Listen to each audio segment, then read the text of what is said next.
Assalamualaikum warahmatullahi wabarakatuh.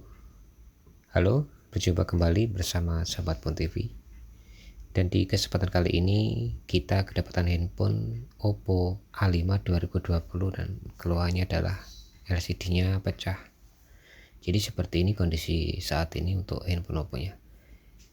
Dan untuk langkah awal itu kita untuk mengganti LCD ini kita harus membuka dulu back covernya, dan ini adalah alat-alatnya yang akan saya gunakan untuk membuka atau mengganti LCD pada handphone Oppo ini. Dan ini adalah obeng, dan ini adalah alat vakum ya, yang untuk mengangkat back cover dan juga bisa digunakan untuk mengangkat LCD. Jadi seperti itu fungsinya.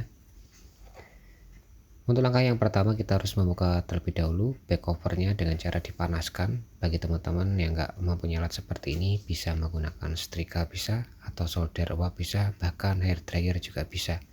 Yang penting fungsinya adalah menghangatkan bagian back cover supaya lem-lem pada back cover tuh sedikit melunak. Jadi seperti ini. Di sini handphone akan saya panaskan terlebih dahulu, dan ini sekarang handphone sudah terasa hangat ya. Dan akan saya lanjutkan dengan mengangkat back covernya dengan cara seperti ini. Di sini saya tarik back cover tidak bisa langsung lepas, maka dari itu di sini saya akan dibantu dengan alat seperti ini. Akan saya sisir di bagian samping, dan perhatikan di bagian itu jangan sampai tersisir ya, dikarenakan di situ ada fleksibel fingerprint. Jadi ikutin saja langkah yang saya lakukan ini. Kita sisir di bagian di sini dan bagian pinggir-pinggir aja terlebih dahulu.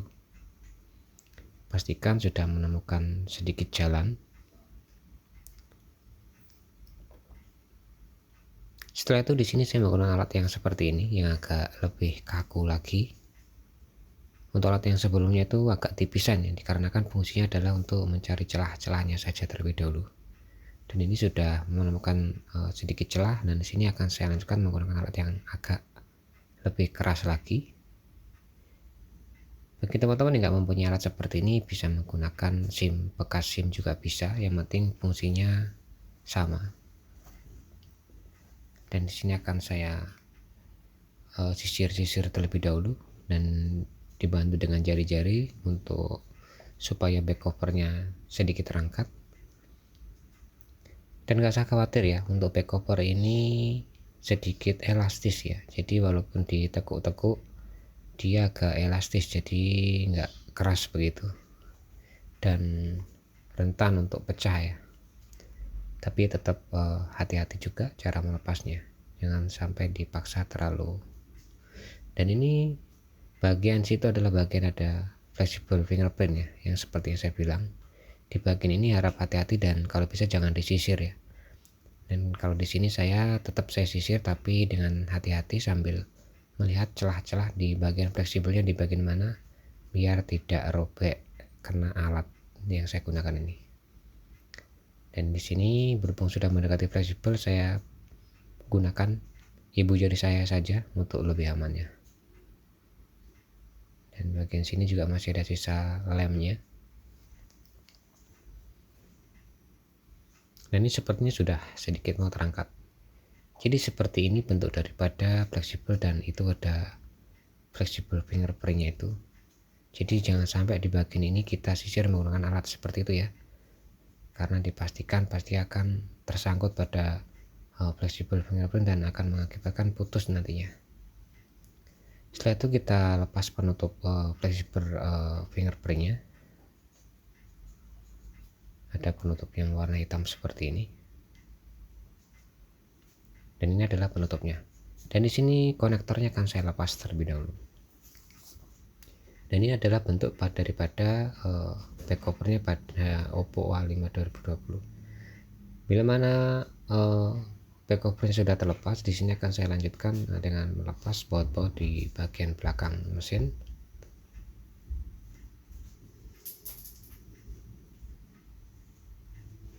Baik, bila mana baut-baut sudah terlepas semua, di sini akan saya lepas terlebih dahulu SIM tray-nya.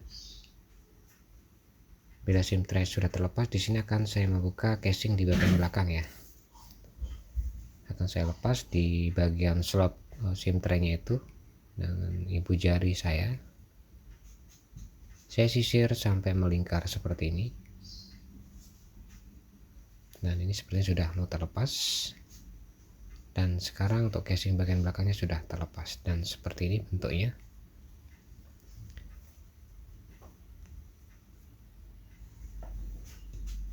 Setelah itu akan saya lepas konektor baterainya terlebih dahulu.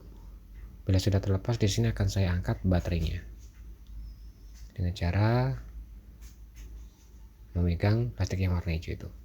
Dan ini baterai sudah terlepas. Bila mana teman-teman baterainya sedikit melengkung, tidak masalah, dikarenakan baterainya bisa diluruskan kembali seperti semula. Dan setelah itu di sini akan saya lepas terlebih dahulu fleksibel daripada LCD-nya.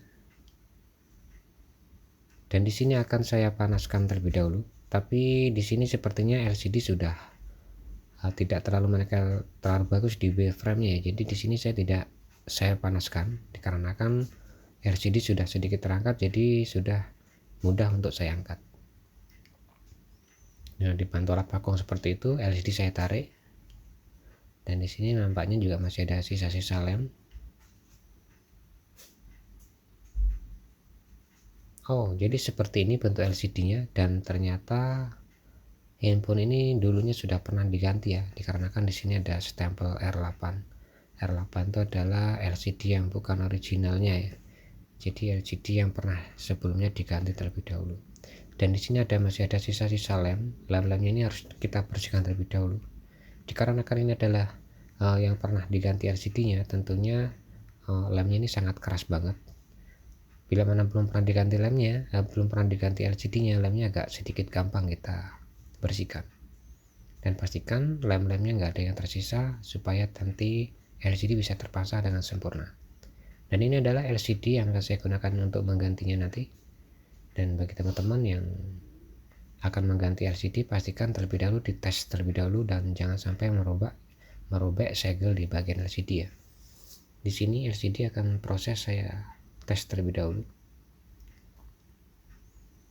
Jadi bagi teman-teman jangan mengalem terlebih dahulu atau menyobek segelnya sebelum dites seperti ini. Ini khususnya bagi teman-teman yang membeli LCD-nya lewat online ya. Dikarenakan kalau segelnya sudah lepas itu atau segelnya sobek, tidak akan bisa ditukar ke penjualnya. Di sini saya maksimalkan dengan cara ngetes touchscreen-nya di bagian telepon dan di bagian pengetikan. Di SMS bisa, di Messenger bisa, atau di pencarian juga bisa. Jadi akan saya ketik abjad-abjadnya ABCD sampai Z. Gak usah terburu-buru, pastikan terlebih dahulu LCD kualitasnya udah benar-benar bagus. Bila memang sudah benar-benar bagus, di sini akan saya lepas kembali LCD-nya. Dan segel yang sebelumnya saya bilang tadi ini akan saya kelupas, dikarenakan kalau masih tetap nempel dan tidak kita kelupas, kurang rapi jadinya nanti di saat pemasangan. Berikut ada plastik-plastik pelindung ini akan saya lepas juga.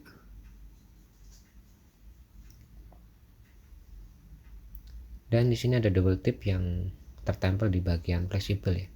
Fungsinya supaya lebih rekat dan bisa nempel di belakang LCD seperti ini. Supaya LCD bagian bawah itu ada setan untuk diberi lem ya. Dikarenakan memang sangat tipis banget. Bila mana tidak ditekuk seperti itu, LCD kurang begitu sempurna nempel di frame-nya. Dan ini adalah double tip yang akan saya gunakan, dan ini adalah lem T7000 yang akan saya gunakan juga. Dan ini double tipnya nanti akan saya tempelkan terlebih dahulu di bagian casingnya. Kenapa saya menggunakan double tip seperti ini? Dikarenakan untuk tipe ini casingnya itu terlalu tipis banget yang terkait di LCD. Jadi khawatir saya nggak kalau misalkan tidak saya kasih double tip, LCD gampang lepas kembali. Jadi ini double tipnya sudah terpasang dan akan saya kelupas terlebih dahulu. Dan ini adalah lemnya, dan akan saya beri terlebih dahulu lem di bagian casingnya atau di bagian framenya secara melingkar. Dan pastikan pemberian lemnya nggak usah terlalu banyak, yang penting rata biar nanti tidak meluber kemana-mana ya. Kenapa saya menggunakan lem yang warna hitam ini atau T7000 ini? Dari beberapa lem saya lebih suka warna hitam ini dikarenakan lemnya lebih cepat kering ya, dan lemnya agak lebih rekat daripada yang lain.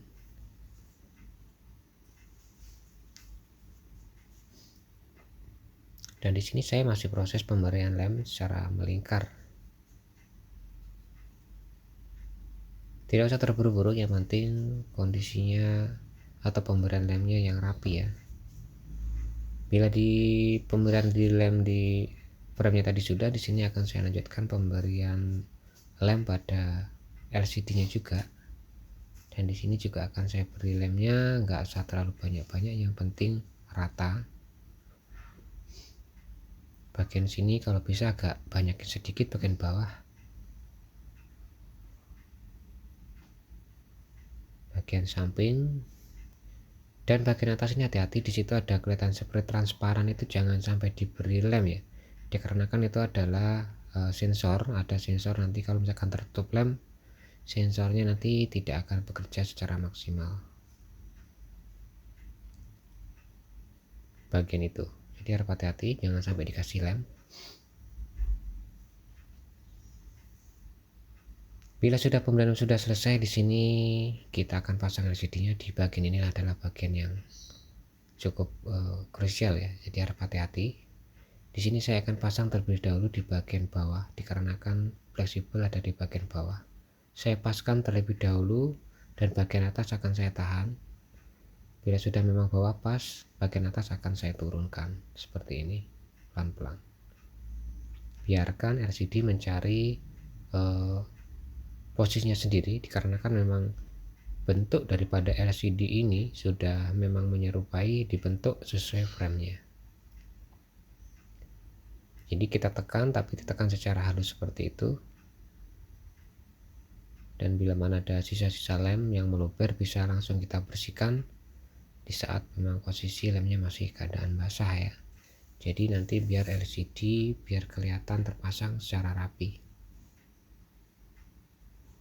Di sini posisi LED masih saya rekatkan dengan cara menekan-nekan seperti itu untuk memastikan bahwasanya memang LCD sudah tertempel pada frame secara merata, dan pastikan celah-celah pada frame dengan LCD itu sudah sama semua ya, baik dari atas, bawah, samping, kanan, kirinya.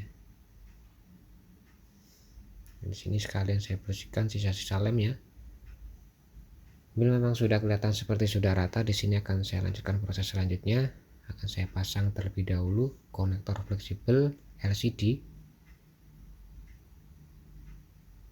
Hati-hati masangnya dan jangan dipaksa, pastikan konektor terpasang dengan sempurna. Setelah itu selanjutnya akan saya pasang baterainya ya. Baterai di sini akan saya pasang, dan saya pasang langsung pada konektornya.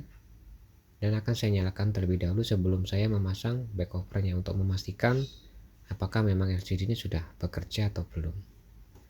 Khawatirnya nanti kalau nggak saya nyalakan terlebih dahulu, semua sudah kita pasang, semua sudah kita lem, cek-cek ternyata LCD-nya belum bekerja. Di sini di sela-sela kondisi handphone reboot, sambil kita rekatkan kembali LCD-nya, dikarenakan memang lemnya masih basah. Bila memang sudah fungsinya LCD sudah normal, di sini akan saya lanjutkan memasang casing bagian belakang seperti ini.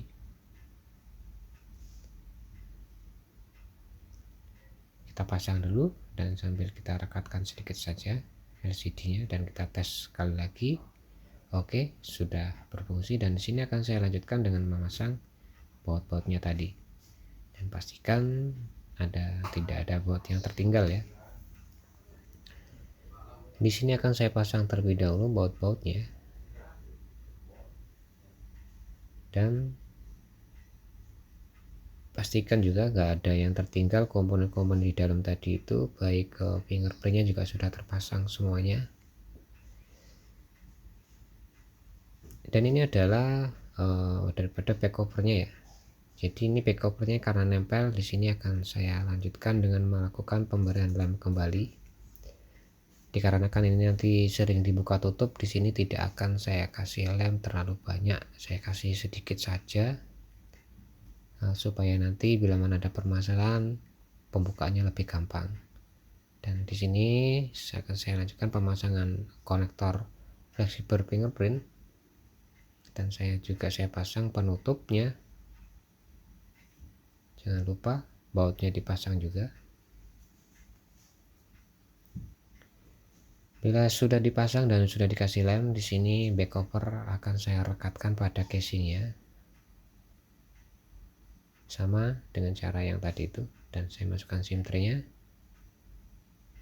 kita tes. Dan di sini untuk proses perekatannya, di sini saya menggunakan isolasi yang seperti ini, isolasi bening, dan akan saya rekatkan pada handphonenya supaya LCD bisa lebih merekat dengan sempurna di framenya. Sambil kita tekan-tekan kembali supaya LCD lebih menekan. Bila mana sudah ditekan, kita lakukan pemberian isolasinya. Isolasi ini nanti akan saya berikan di bagian bawah, di bagian samping, dan di bagian atas ya. Ya, sesekali sambil tetap kita tekan-tekan secara halus seperti ini supaya LCD bisa terpasang dengan sempurna dan lebih merata ya tentunya. Dan akan dilanjutkan pemberian isolasi seperti ini.